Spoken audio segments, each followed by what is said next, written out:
Hello and welcome to this week's University Challenge. As you can see, as usual, we're using an Arduino Uno.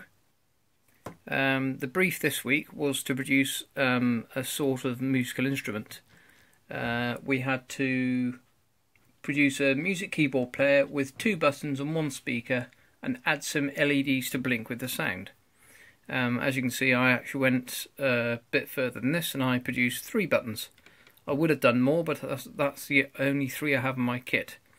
As you can see, it's when you press the buttons, produces a sound and the LEDs light up.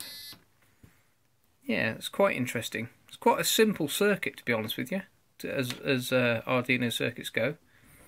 As you can see, it's 3 switches, 3 resistors, 3 LEDs, 1 buzzer, and a load of hookup wires. Code-wise, you can see the code there.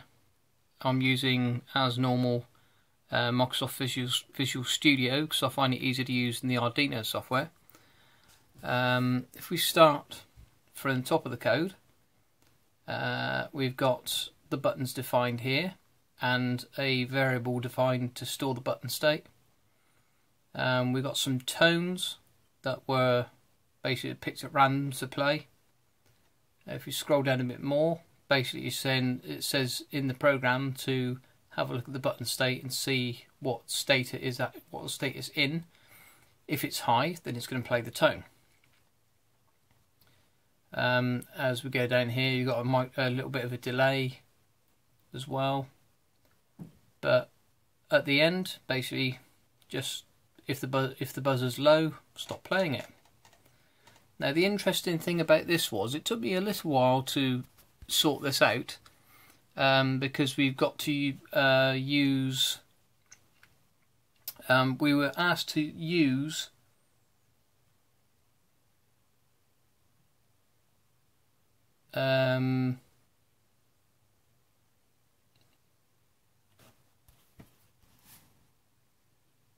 pitches.h. But that was for the other assignments we had, like using Happy Birthday and using 2 buttons to the circuit. But here I didn't use pitches.h because it was a fairly simple circuit, so it wasn't necessary. Had it been a complex tune like some of the others have been, like James Bond theme, yeah, I would have used pitches.h. On the file, but I didn't need to with this one. Anyway, that's this week's University Challenge. Let's see what the next one is.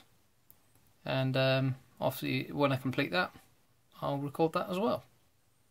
Speak to you again soon.